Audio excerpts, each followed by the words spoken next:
Hi everyone, my name is Laurie and I'd like to welcome you back to episode 3 of the Talk is Cheap show. The Talk is Cheap show is a show that looks at matters in the football world, mainly related to Arsenal, but not exclusively so. I'd like to welcome my co-D, Curtis, in the house. What are you saying, man? Everything good? Yeah, blessed. We've got a cracking show for you this week, but before we delve into the main part of the show, let me first just say a big up to all of you who contacted us, sent in your messages, your texts, all the interaction. We're loving that. We urge you to keep the comments and the messages coming. We've got a lot of messages from you saying that you like the show and we really appreciate that. We conducted a poll on the 3 topics we spoke about last week, and we conducted some results. So I'd just like to take you through the results of last week's polls. Regarding Mourinho taking over at Arsenal, 67% of you voted against Mourinho taking over at Arsenal. I wonder if the last week or so has made you change your mind about that, who knows. Regarding VAR, 64% of you said you would dispense with VAR. I'm actually in favour of VAR, so yeah, you I'm in favour. yeah, they just need to change it a little bit. Yeah. Certainly the way it was used in the game against our game at the weekend. Yeah, definitely. Can Wasn't give you great. second thoughts. But regarding playing out from the back, 67% said you were not in favour and that you would prefer to see teams mixing it up using a combination of playing out from the back together with the long ball. So that's the polls from last week. Now we come to our review of last week's games. Right, first up we had the Europa League game at home to Vitória from Portugal. We thought that this might be a somewhat difficult game, and so it turned out to be. I mean, in the end we got out of jail courtesy of 2 wonder strikes from Pepe, but what was your thoughts on that one? I mean, do you know what? It was a tougher game than I expected. They really moved the ball well. They were quick in possession. Obviously, they scored a couple of goals as well. Our defence always seems to just hand out gifts, don't it, defensively? That's right. And then Pepe comes on and saves the day. But so that was his best moment so far. Yeah, really, I was pleased with Pepe. I was pleased, yeah. And what impressed me about Pepe in that game is that, again, we said this before, we've highlighted it before, is that even when he's not having the best of games, He doesn't hide. he doesn't hide. No. He goes looking for work. Yeah. And if you notice with the 2 free kicks, especially the first one, he volunteered for it. In fact, he literally was pushing man out of the way to take it. And I like that type of thing because that shows that his confidence is not diminished too greatly. So, you know, he's getting there, isn't he? So Slowly that's but good. surely, So that game was all about him. Moving on then to the game at the weekend, and there was so many talking points coming out of that game. But first and foremost, the actual performance of the game and the fact that, again, not only have we dropped points at home, but we was in a winning position. 2 goals up after 10 minutes. Yeah. I mean, I was at the game, as you were, where I was sat, when the second one went in, before 10 minutes, there was actually people nearby joking and saying, look, this could be another 4 or 5. Another Southampton Leicester. Okay, Because you know Leicester had absolutely battered Southampton on the Friday. Yeah. And people were saying this could be a Southampton Leicester. Lo and behold, Not with Arsenal. we give them a goal, we let them get back into the game, and then we concede again 2-1. So yeah, what was your thoughts on that game? I mean, you just never feel safe watching Arsenal at the moment. We need to be like 3 or 4-0 up to probably win the game. Yeah. These 2-goal leads, we're just handing them out like confetti at the moment, aren't we? And it goes back to Emery, a lot of it. I don't mean to just blame him for everything, but at the end of the day, we just seem to have no plan once we actually go in front. We seem to almost be a better team when we're losing because it's quite clear then you're losing, just fight your way back into the game. When you're actually winning, you need a different mindset to deal with that as well. Yeah, absolutely. He seems to give away control of the game. Like it's almost as if we're winning now, so let's retreat and look after what we've got, rather than sometimes, you know, if you're 2-0 up, what you're doing is working, so why not continue with that? Yeah. And try and score again and finish them off. So you would say that sometimes the best form of defence is actually to attack, or at least maintain an element of controlling over the game rather than retreat back and invite more pressure. Yeah. And I think you look at that game, apart from the 2 goals, I don't think we created much. No, you know, we didn't. Aubameyang hardly got the ball. Lacazette, it was another very pragmatic performance. We've used that word a lot under this manager, and I think it's becoming a recurring It's not looking thing. great for It's him, not is it? looking great, no. And of course, the major talking point coming out of that game, not Yeah. just from an Arsenal perspective, it was perhaps the talking point of the whole weekend in the Premier League, was the Granit Xhaka situation. Yeah. But we're going to come to that in a bit, because there was a game that took place yesterday. Yeah. Crazy game yesterday. Liverpool away. Yeah. Wow. Great game, but Yeah, for a again, neutral. we had the lead on 3 different occasions in that game, conspired to let them back into it, and ultimately lost. Yeah. So it's disappointing. I think when you look at how much experience we had in our defence yesterday, to concede 5 goals against, I know they had Origi, but the other 2 lads were inexperienced. To concede 5 against them says a lot about our club and our defence and lack of defensive quality that we've got. I think the positives of the game was Mesut Ozil's performance. Yeah. To come in, play with in a Carabao Cup game that's not as important. You know, he showed a lot of determination. He did the things we want to see from Mesut Ozil. Right, yeah. So fair play to him. I thought Martinelli was brilliant again. Press from the front. I think he's actually pushing for a start in the league. Yeah, a lot of people are saying that. I mean, if you do well in the cup, well, we shouldn't hold him back. We've seen Guendouzi, he's been fast forwarded into the team, so why should we hold him back? I thought Torreira back in the CDM role did his job. I know he moved forward further on in the game, but I thought he played well. Willock's goal was brilliant. That was a great moment. Worldy, you know, we don't score long range goals often. Yeah. So when that it's went just a out, pity that he didn't end up being on the winning side after a goal like that. And then the Emery issue again. I mean, look, I don't want to just blame him, because I thought the goalkeeper was disgraceful yesterday. He's actually played well this season, but that was wasn't just a great the night worst for the game goalkeeper. I've seen him I play. actually put him at fault for 3 of the 5 goals, and then even in the penalty shootout, let's be honest, he didn't get near any of them, except for maybe the last one. He dived the same way. And he's got this weird habit of jumping up, touching the post, trying to put people off. But it could be argued that he put his own self off. I mean, the question is, I know we've spoke about this. I think when he took Ozil off, we lost control of that game. Now I know Ozil hasn't been playing much recently, but I tell you, when you're having a very good game as a footballer, you don't often feel tired. No. And Ozil's not a guy who sprints all over the pitch, and he didn't look that tired. He didn't look that tired. I mean, Emery said in the press conference the plan was to take him off after 60 minutes, but we're not robots. You can adjust. You might plan 60, but then the way the game's going, maybe give him another 10, 15. But I'd like to make a defence of the manager on that point, yeah. because we watched the game, we did the live stream. Shout out to all the people, by the way, who supported the live stream, did really good numbers. We thank you for that. Enough respect.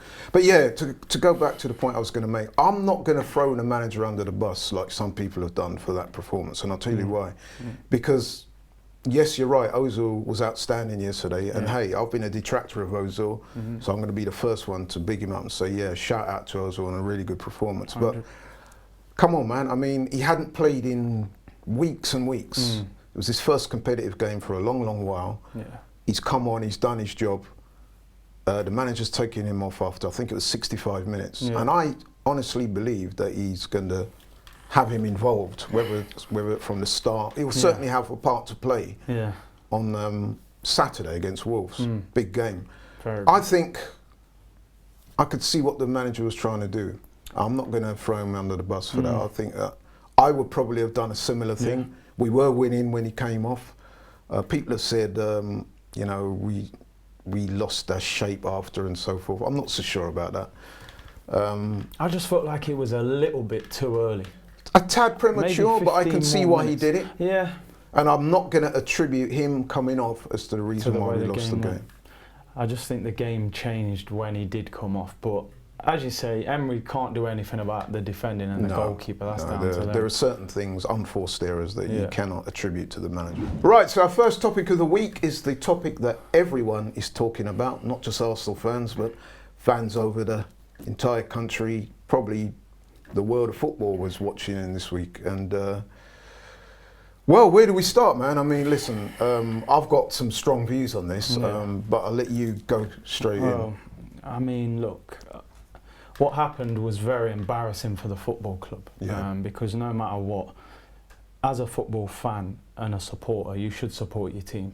I think what happens after the game and what you say is different. Down the pub, on the fan cams, that's fair enough, but to boo a player inside the stadium, your own player, I think is very disappointing. for our fan base. But on top of that, on the flip side, I think Granit Xhaka really let himself down. I understand the frustration and being angry with the situation, but he took it out on the players and he took it out on fans who weren't booing him, who weren't saying nothing towards him. I understand you're not going to individually pick who's booing you, but to throw the armband on the floor and then walk off slowly when your team is trying to get back in the game. That's right. It was like a petulant child, like me, petty. why are you taking me off? Yeah. If you're the captain of Arsenal, the club should be your #1 priority. Absolutely. Get off the pitch. Even if you have a little strop with Emery on the way off and, what are you taking me off for? But don't make it about yourself. He wasn't having a great game, he wasn't having a bad game. He was average. So there was no, we could understand why he was taken off. The manager made a tactical change. And I just think to swear at the fans and to throw the armband on the floor, especially when he's not a player who should really be in this Arsenal team on a regular basis. For me personally, I think he's finished. I would take the armband off him, and I actually wouldn't play him. I would sell him in January. I think if you're a great player, unfortunately, they might get a little bit more leeway. If Aubameyang did that, for example, I think people would be a bit more forgiving, even though it's wrong, just because of how highly we rate him. But Xhaka, in the position he's in as the captain, and I think it all comes from the manager. Yeah, I was going to, I mean, listen, man, I've got some pretty strong points about that. Yeah. I think a lot of the problem surrounding Xhaka has come from the manager. 100%. I mean, if what we're led to believe is true, is that Xhaka was appointed the captain of the club following a poll taken by the players. If that is true, then that is verging on scandalous, because I can't see how a club like Arsenal can appoint a captain like that. Yeah. That is the manager's duty. So to give it to the players to do is a dereliction of responsibility from the manager. It's a popularity contest. Yeah, it basically comes down to who he's friendly with amongst the team members, Absolutely wrong. It's kind of like, the public deciding on Brexit rather than the people who should have been making the decision, and they've bucked the decision and passed it down to the public. This is a bit similar. How can you do that? And then following on from that is that anyone that's been to watch Arsenal for a while now will know that Xhaka is not that popular with the fans. Not because they don't like his personality, but simply because they believe that he shouldn't be a regular first teamer. His performances on the pitch do not warrant him as a regular first teamer. No. How can you appoint a captain that is not a regular first teamer, or merit anyway? So as soon as things go wrong on the pitch, it's obvious then that player is going to be subject to stick from the fans. Now, I want to make it clear, because I was at the game.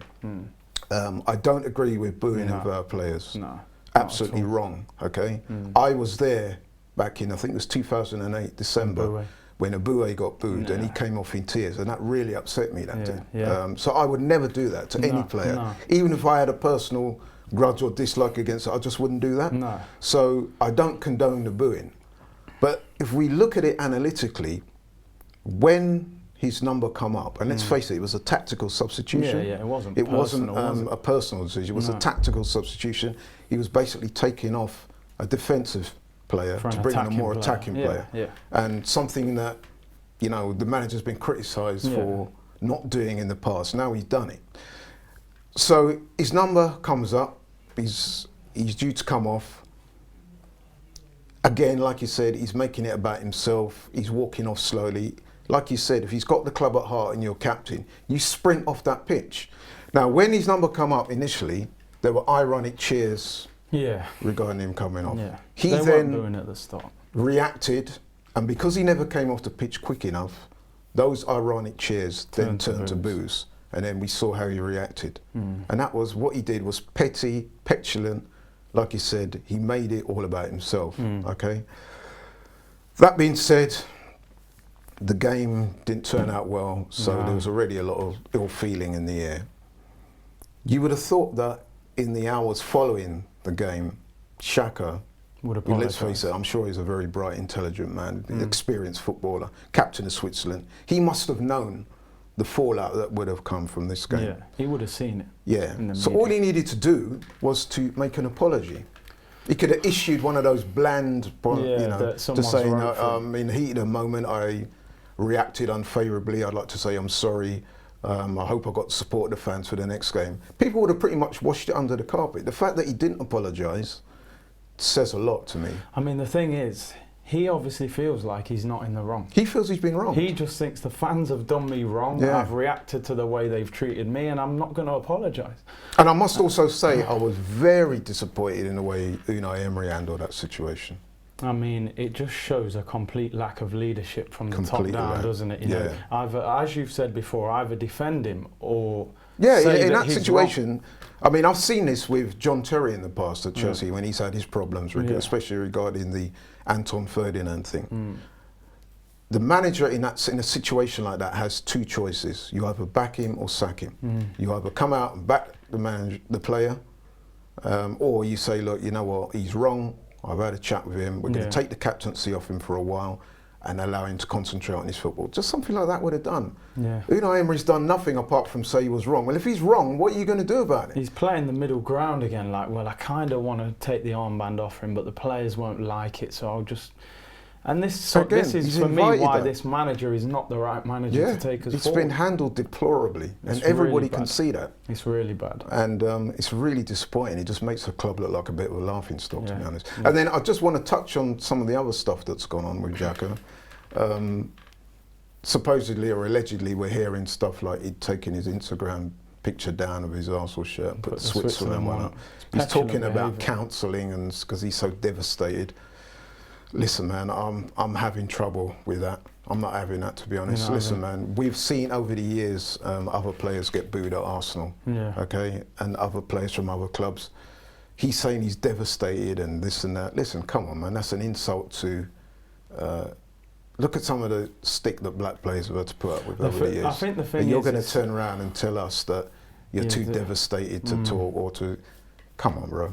The thing is, nowadays, it's hard to say what effect something will have on someone. So, yeah, players are having to deal with racism, which is, you would think, a lot worse than what the fans did to him. Far worse. But it's still difficult to say. You don't know the effect that's going to have on him. You know, if he loves the club and then the fans have just turned on him, he might feel like... No, I get that he's going to be upset about it, but I'm saying, look, come on, man. To talk about counselling, if you call yourself extreme. a captain and you can't deal with this type of stuff, should you really be captain of the team? Yeah, well, that's a whole other... I mean, listen, Granit Xhaka to me, when he first come to the club, I actually liked him. Yeah, I liked his attitude. Yeah, he looks like that typical alpha male, big, strong guy, relishes a confrontation. Yeah.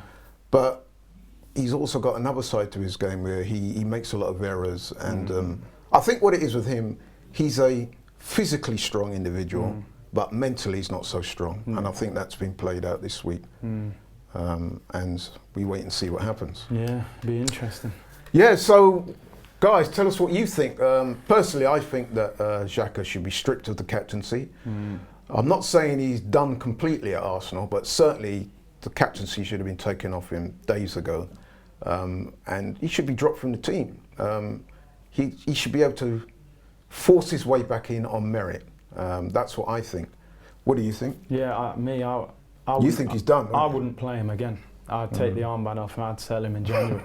If this guy's the captain, we're heading in the wrong direction. So. Yeah, for me, the captain should be a no-brainer. He should lose that, and he'd have to. But let us know what you guys think. Do you agree with me that take the captaincy off him, drop him for a few games, let him try and force his way back in on merit, or do you agree with Curtis that he's done completely at the club? Or do you think that maybe the fans were out of order and that he should remain captain? We've heard some of the comments from some senior players at the club who apparently want him to remain as captain. What do you guys think? Let us know. Write in, text in, let us know. Thank you. So for our second topic of the day, we're going to move on to something a little bit more positive, and we're going to keep it real. As you know, we're currently in the month of October, but many of you may not be aware that it's also Black History Month. So what I thought we'd do was spend a little time, just a little time, paying tribute to the black footballers up and down the country, plying their trade, week in, week out, all levels of the game, not just professional, amateur as well. paying tribute to them for their talent, skills and abilities. They're doing a fantastic job. I mean, we often hear about the negative connotations associated with black players, i.e. the racism and stuff, but I don't think they always get the credit they deserve in terms of the entertainment that they provide us all. So I think, you know, it's only right that we do that. And indeed, me and you were talking about the impact of black players and the entertainment and inspiration they provide. And we got to thinking about who would we regard as our top five black players at Arsenal. Yeah. And so it's something that we're going to ask you guys to give us your top five, or indeed maybe your top five for your respective clubs or in the Premiership in general. But from a purely Arsenal point of view, Arsenal Curtis, top five. Your top five black players. Top five. So my number five. It's a little bit controversial one, and I have to say before anyone jumps on me, I'm only doing players within my generation. Sure. My number five is Nicolas Anelka. Wow, yeah. I don't think he'd be in many people's top five because he's not talked about that often.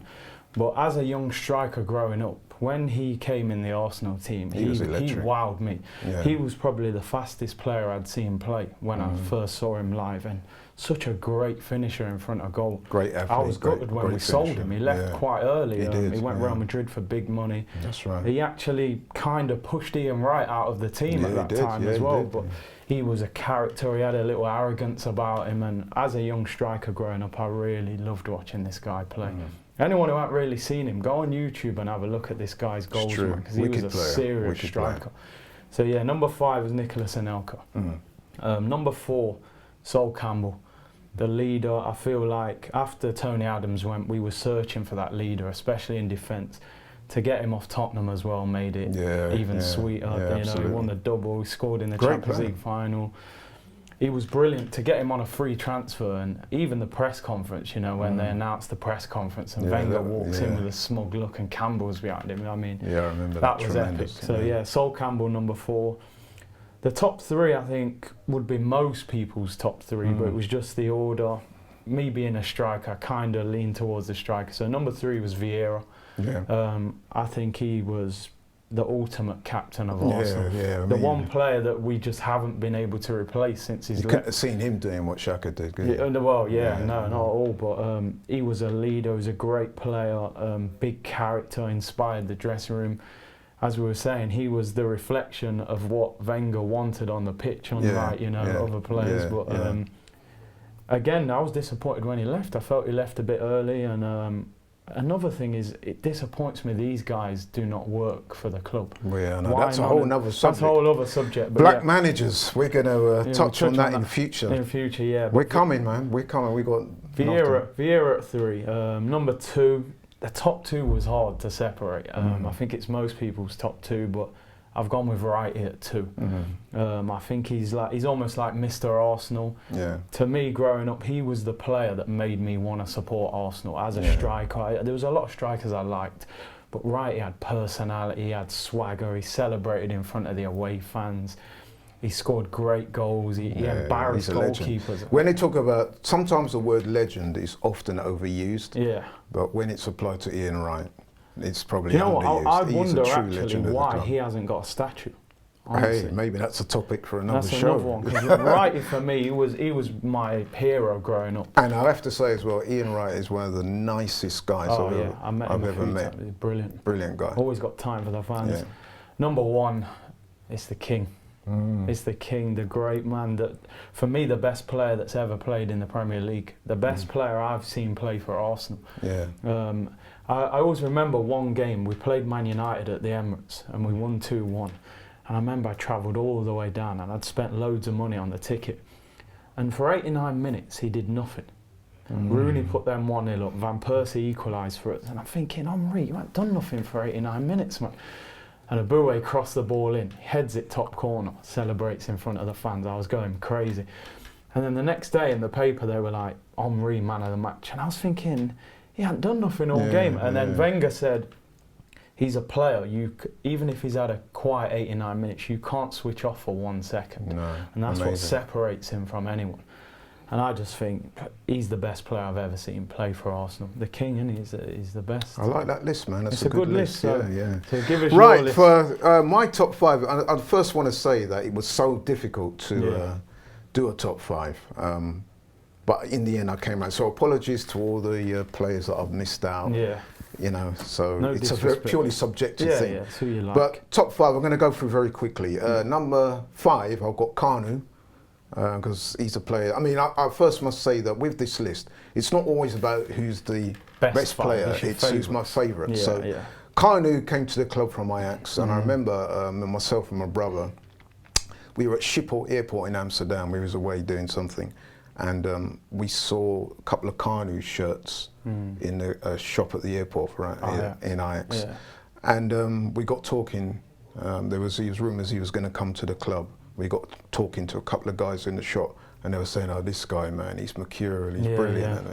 And I'd never heard of him before, really. But when he come, what an impact he had. Yeah. And I just used to love watching him play. Yeah. Number 4, David Rocastle, brilliant player, Legend. could do a bit of everything. Yeah. Talented, but also had the drive and the commitment, embodied the sort of values at the time under Arsenal, George Graham, and you know, he was so successful. Obviously, many of you know about the story with him losing his life at a very young age, terrible. very sad. But he's always been an iconic character at the club. You'll often hear the fans chanting his name. So yeah, I've got Rocastle at number 4. Number 3, a bit like you, I had Patrick Vieira, legend. What more can you say? Absolute legend. Irreplaceable. On and off the pitches, you know, great player. Yeah. Embodied everything that was positive about Arsenal. everything. Gave us that steel. Yeah. It could be argued that since he left, we've never really recovered that back. Not even close.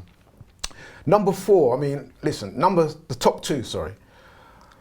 It was very close, a bit like you. It's a shake-up between the two. I've gone for Henry. At 2? At 2. Fair enough. Not built on ability, because I do agree with you that he is the best player, not just at Arsenal, in the Premier League. You could make a case for Shearer, one or two. Ronaldo, maybe. But I've got Henry. I'm a bit biased, but hey. You know. But yeah, legend, absolute legend, worthy of his statue outside the ground. Number 1, the icon for me, the all-time icon's got to be Ian Wright. Not just because what he did on the pitch, but for what he stands for off the pitch. Yeah. And let's face it, for a lot of fans, he's the reason why so many people supported Arsenal. Certainly black fans. Yeah. You speak to a lot of fans around in that era, and they say that it was Ian Wright that got support. He was representing the culture in the right way, exactly. wasn't he? And, you know, and he was just a great player and a great guy. So yeah, that's my. You've heard Curtis's top 5. You've heard mine. We want to hear what your top 5 is. Let us know what your top 5 all-time Arsenal black players. Thank you very much. So our final topic of the week is a usual topic, ops for the week, and this Saturday we've got a massive game against Wolves. Wolves are currently 12th in the Premier League. Yeah. They've had a mixed start. 10 games, I think they've won 2, lost 2 and drawn 6, although they have beaten Man City, so they are a good side, although they're not playing at the top of their game. Could be because they're involved in the Europa League as well. So I'm thinking, with everything that's happened, I'm going for a win. I hope that Ozil's involved. Yeah. I fancy us to get, I don't think we'll keep a clean sheet. But 2-1, maybe even 3-1, because going forward we're looking really good at the moment. Well, I say that, but we're looking good. Yeah. We're scoring goals. So yeah, 3-1. What do you say? I'll go with 3-1 as well. I think he needs to start Ozil. Not even on the bench. I think he needs to start behind. So all the Ozil. We're actually backing him. Yeah. No, get off our backs, man. We just want the best for the club. Yeah, our problem with him is his performance. Be consistent, and we'll support you always. We drew last season at home to Wolves. So we need to deal with their pace. Adama Traore, lightning quick. I've heard Willy Bolly's out for this game. He's their best defender. He's injured. So but I think not that we wish that on anyone, but having said that, that will make Arsenal's job a little bit, I wouldn't say easier, but less hard. I think this could be a make or break game for the manager. I think if we lose or even draw this, the writing's on the wall for him. If he wins, maybe we can turn it around. But I'm going for 3-1. I would say big problems. Lose or draw. A draw. He's got to win. He's got to win. It's a must-win game. Yeah. So but anyway, that's it for this week. Hope you enjoyed the show. Keep your texts, comments, and messages keep coming through. Keep supporting the show. We look forward to speaking with you next week. Curtis, my man. Big up. Yeah, man. Respect.